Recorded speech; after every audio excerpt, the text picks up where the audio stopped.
నమస్తే రమగారు. నమస్తే జయ. రమగారు, అక్బర్ బీర్బల్ స్టోరీస్ చాలా రోజులు అయిపోయింది. 2 చిన్న కథలు చెప్తాం. ఓకే. ఇవి చిన్న చిన్న విషయాలుగానే ఉంటాయి కదా. ఒకసారిట అక్బర్ గారు ఈ మన సభలో కూర్చున్నప్పుడు రకరకాల డిస్కషన్స్ వస్తాయి. ప్రతిసారి రాజ్యాంగాలే ఉండవు కదా.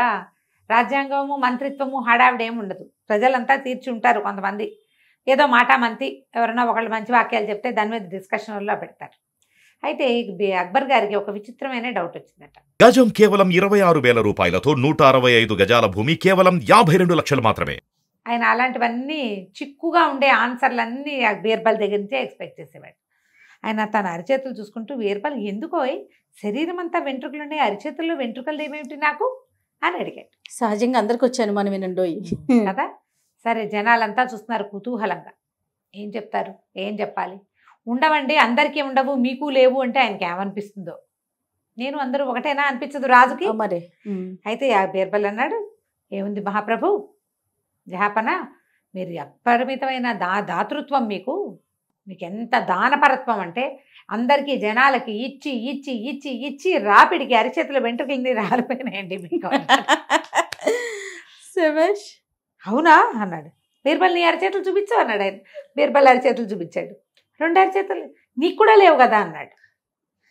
నువ్వెవరికి ఇచ్చావు? ఇస్తే రాలిపోతాయి అన్నావు, నువ్వెవరికి ఇచ్చావు అనగానే తిప్పుకున్నాడు ఈయన. బాగా ఆలోచించి ఏమన్నాడు, అదేం జహాపన, మీరు ఇస్తే పుచ్చుకొని పుచ్చుకొని పుచ్చుకొని నా చేతులు అవన్నీ అరిపోయినాయండి, వెంట్రుకలు ఊడిపోయినాయి అన్నాక ఈ కూర్చున్న వాళ్ళందరినీ ఒక్కొక్కళ్ళు అరిచేతులు చూస్తున్నాడు రాజు.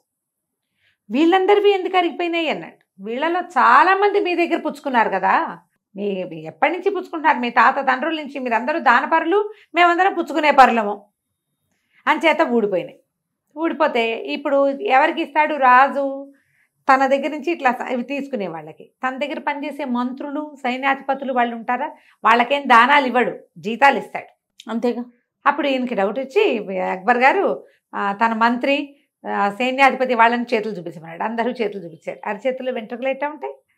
ఆయన సర్కల్లో ఈయన అన్నాడు, అదేంటి బీర్బల్, నువ్వు భలే చెప్పావు, ఇచ్చాను కాబట్టి నాకు పోయినాయి, పుచ్చుకున్నారు కాబట్టి మీకు పోయినాయి, వీళ్ళకి నేనేమి ఇచ్చాను, వాళ్ళవెందుకు పోయినాయి అంటే, అదే జహాపన, వీళ్ళందరికీ ఇచ్చేస్తున్నాడు అని చేతులు నలిపేసుకుంటున్నారు వాళ్ళు. చేతులు పీసుకోవటం వల్ల వాళ్ళకి కూడా పోయినాయి. ఆయనకి నవ్వొచ్చింది. రమగారు, ఆయన తెలిసే అడుగుతాడా? యాక్చువల్గా ఈయన చాతుర్యం తెలుసుకోవాలనా? ఏం చెప్తాడో అదే అదే ప్రశ్నకి సమాధానం చెప్పాలి. ఏం చెప్తాడో చూద్దాం. ఎంత ఫన్నీగా, ఎంత తెలివిగా చెప్తాడా అని. మళ్ళీ తను చెప్పిన సమాధానాన్ని ఎట్లా సమర్థించుకుంటాడు. ఇప్పుడు నువ్వు అడుగుతావు జయ, నన్ను ఏదో నేను చెప్పాను, అదేంటి రమ్మగారు నువ్వు క్వశ్చన్ వేసావనుకో, నేను దాన్ని సమర్థించుకునేంత ఉండాలిగా, లేదా నేను తెల్లమొహం వేయాలి. అవును కదా. తెల్లమొహం వేస్తాడా, ఇంకా సమాధానం ఇవ్వగలుగుతాడా చూద్దామని ఉంటుందన్నమాట ఆయనకి. అదే అదే దాంతో ఆయన సమాధానం పడ్డాడు. నవ్వొచ్చింది ఆయనకి. అవునా కాదా అన్నాడు. ఇప్పుడు దానం, రాజుగారి చేత దానాలు పుచ్చుకున్న వాళ్ళందరూ అవునవును సాధు సాధు బాగా చెప్పాడు అన్నారు. ఈ దానాలు పుచ్చుకోకుండా వీళ్ళకన్నీ పోసేస్తున్నాడో అని బాధపడే వాళ్ళందరికీ పచ్చి వెలక్కై గొంతులో పడ్డట్టే. అంతేగా. మొహాలు మార్చుకున్నారు అందరు. మేము చేతులు పిసికేసుకుంటున్నామంటే వాళ్ళని అవమానించినట్టే. కానీ రాజుకు నచ్చింది అది. నోరు మూసుకుని ఊరుకున్నారు. బాగుంది చూడు, చాలా బాగుందండి. కొన్ని రోజులు ఇలా గడిచిన తర్వాతట ఒకరోజు సభలో డిస్కషన్ వచ్చింది. లోకంలో 2 రకాల మనుషులు ఉంటారు, 2 రకాల ప్రాణులు ఉంటాయి. ఒకటి మేలు చేసేది, మేలు పుచ్చుకునేది. మేలు చేసేవాడు అంటే ఎవరికైనా సహాయం చేసేవాడు ఎప్పుడు ఒకేలా ఉంటాడు. మేలు మరిచిన వాళ్ళు, మేలు మరవని వాళ్ళు ఇద్దరు. ఎవరు మేలు మరుస్తారు, ఎవరు మేలు చేసిన మేలు మర్చిపోని వాళ్ళు ఉంటారు. నేను నువ్వు అంటే నువ్వు నా దగ్గర మర్చిపోతావు, నేను నీ దగ్గర మర్చిపోతావు, ఏదో అవుతుంది. అప్పుడు ఈయన బీర్బల్ తోటి ఏం చెప్పాడంటే, ఇంత డిస్కషన్ అయ్యాక, బీర్బల్ నువ్వు చెప్పాలి నాకు సమాధానం. రేపు సభకి ఒక మేలు మరిచే ప్రాణిని, ఒక మేలు మరవని ప్రాణిని తీసుకొచ్చి చూపించు నాకు అని చాలా గట్టిగా చెప్పాడు. అది నన్ను చూపించి నన్ను సమాధానపరచకపోతే నీ తల ఉండదు లాంటి సౌండ్ ఇచ్చాడు. అందరు ఆశ్చర్యపోయారు. అయ్యి బాబోయ్ అనుకున్నారు. బీర్బల్ మీద ఆసక్తి ఉండి, ఆయన చెప్పే సమాధానాలు నచ్చి, ఆయన ధర్మపరత్వం నచ్చి, ఆయన తెలివి మీద అవగాహన ఉండి, ఆయన సమయస్ఫూర్తి అంటే ఆసక్తి ఉన్న వాళ్ళందరూ అమ్మో బీర్బల్ గారు దొరికేశాడే, 2 జీవుల్ని 2 మనుషులను తెచ్చి చూపించాలి ఇప్పుడు వాడు, అమ్మో దొరికాడు అనుకున్నారు. ఎవరైతే బీర్బల్ మీద మంటగా ఉంటుంది, సహచర వర్గం రాజుగారి సహచరులు ఉంటారు కదా మంత్రులు, వాళ్ళందరికీ మాయరోగం కుదిరింది, రేపు వీడి తల ఎగిరిపోతుంది, పీడా పోతుంది, వీడితో చచ్చిపోతున్నాం మనం. అన్నిటికీ సర్కాస్టిక్గా మాట్లాడి ఇరక పెడుతుంటాడు మన అని చెప్పి వాళ్ళన్న రోగం కుదిరింది, ఇప్పుడు ఏం చేస్తాడో చూద్దాం అనుకున్నారు. బీర్బల్కి కూడా అర్థం కాల, అట్లా ఎట్లా చెప్తాం. ఆయన తల దించుకుని వెళ్ళిపోయాడు. ఇంటికి వెళ్ళాడు. కూతురు ఉంది ఇంట్లో, భలే తెలివిగలదు అమ్మాయి, బీర్బల్ గారి కూతురు. అప్పుడప్పుడు కొన్ని కథల్లో కనపడుతూ ఉంటుంది. పిల్ల అన్నం వడ్డించింది, నిదానంగా తింటున్నాడు. ఏదో ఆలోచనలో పడ్డావు అంది. అదేనమ్మా ఇవాళ జహాపనా సభలో ఏదో చెప్పారు, నన్ను ఎట్లా సమాధానపరచాలా అని చూస్తున్నానంటే ఏమడిగాడో చెప్పు. ఏమడిగాడంటే ఆయన మేలు మరిచే మనిషిని ఒకడిని, మేలు మరవని మనిషిని ఒకడిని చూపించమన్నాడమ్మా, 2 జీవాల్ని చూపించమన్నాడంటే ఇందులో పెద్ద ఆలోచించడానికి ఏముంది నాన్న, రేపు పొద్దున్న తీసుకెళ్తూ కానీ నేను చెప్తాగా అంది.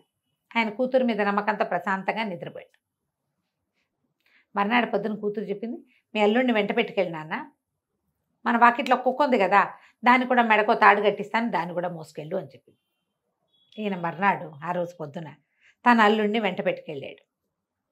అక్కడి నుంచి కుక్కను కూడా తీసుకెళ్ళాడు. లోపలికి వెళ్ళారు. అల్లుడు పక్కన అవతల కుర్చీలలో కూర్చున్నాడు. బీర్బల్ వాళ్ళు కుర్చీల లైన్ వేరు, ఇట్లా చూడ్డానికి వచ్చిన వాళ్ళ లైన్ వేరు. కుక్కను అల్లుడి దగ్గరే కూర్చోబెట్టారు. సరే అక్బర్ పాదుషా లోపలికి వచ్చాడు. మర్చిపోయాడు అనుకున్నారు. ఆయన కాసేపు పిష్టా గోష్ఠి అవి ఇవి కబుర్లు చెప్పిన తర్వాత, బీర్బల్ నేను మీకు ఒక ప్రశ్న వేశాను, మీరు వాళ్ళు ఎవరిని చూపిస్తున్నారు నాకు అన్నాడు.